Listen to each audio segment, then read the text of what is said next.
அனைவருக்கும் வணக்கம். இன்னைக்கு ப்ரீ மார்க்கெட் அனலைஸ்ல எந்த ஸ்ட்ரைக் எந்த விலைக்கு பிலோ சஸ்டைனான மார்க்கெட் என்ன டைரக்ஷன் இருக்குன்றது பார்க்கலாம். நல்லா கவனிங்க. இதுல மார்க்கெட் டைரக்ஷன் மட்டும் தான் சொல்றோம். இதை வாங்குங்க வீங்கன்னு நம்ம எப்பவுமே சொல்றது கிடையாது. இதை வச்சு செய்யவும் கூடாது. உங்க டெக்னிக்கல் நீங்க பயன்படுத்தக்கூடிய டெக்னிக்கல் என்ன வேணா இருக்கலாம். பிரைஸ் ஆக்ஷன், அப்புறம் ட்ரெண்ட் லைன்ஸ், பேட்டர்ன்ஸ் எதை வேணா ஃபாலோ பண்ணலாம். அது கூட இந்த வேல்யூ மேட்ச் ஆச்சுன்னா பயன்படுத்திக்கோங்க, இல்லையா தவிர்த்துடுங்க. பப்ளிக் டொமைன்ல யூடியூப்ல யார் எதை சொன்னாலும் நம்பாதீங்க, இன்க்ளூடிங் மீ. நான் சொல்றது நீங்க படித்து ஆராய்ந்து அதுக்கப்புறம் ட்ரேட் பண்ணுங்க.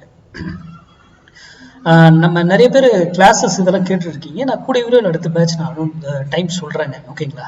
நிறைய மெசேஜ் வந்திருக்கு. அது மட்டும் இல்லை, மணி மேக்கிங் ஃபார்முலான்னு ஒரு கான்செப்டை நம்ம புதுசாக கொண்டு வந்துருக்கோம் உள்ள. அது வந்து ஸ்டாக் ஆப்ஷனும் நம்ம பண்ணலாம் அப்படிங்கிற கான்செப்டில். ஓகேங்களா? சரி, இன்னைக்கு 26,200 கால் 118 ரூபாய்க்கு மேலே இருந்தால் மார்க்கெட் அப்சைட் செல்லும்.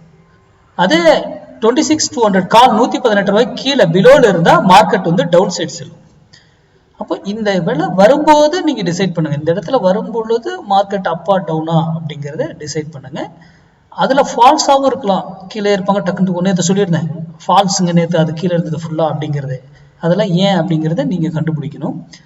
அது மட்டும் இல்ல, ஒரு ஸ்ட்ரைக் ஒரு விலையில போனா திரும்பி ஆகணும், ஒரு எதர் அதே டைரக்ஷன். அதே போல கீழே வந்தாலும் ஒரு விலையை திரும்பி ஆகணும், ஒரு ஆப்போசிட் டைரக்ஷன். அப்போ ஒரு ஸ்ட்ரைக் ஒரு வேல்யூ கிடையாது. ஒரு ஸ்ட்ரைக் ஒரு விலையில போனா திரும்பி எதர் அதே டைரக்ஷன், ஆப்போசிட் டைரக்ஷன் நடந்தே ஆகணும். அதெல்லாம் ஏன்? அப்போ ஒரு ஸ்ட்ரைக் 1000 பாயிண்ட் ஏறினா எப்படி ஏறும்? எல்லாமே இம்பார்ட்டன்ட். ஓகேங்களா? அது அந்த மாதிரி மேக்ஸ் எல்லா வேல்யூ இருக்கணும். 118 26,200 கால் செக் பண்ணி பாருங்க இன்னைக்கு டேல. போஸ்ட் மார்க்கெட் ரிப்போர்ட் இது நடந்திருக்கா இல்லையான்றது போஸ்ட் மார்க்கெட் ரிப்போர்ட்ல பார்க்கலாம். நன்றி, வணக்கம், வாழ்க வளமுடன்.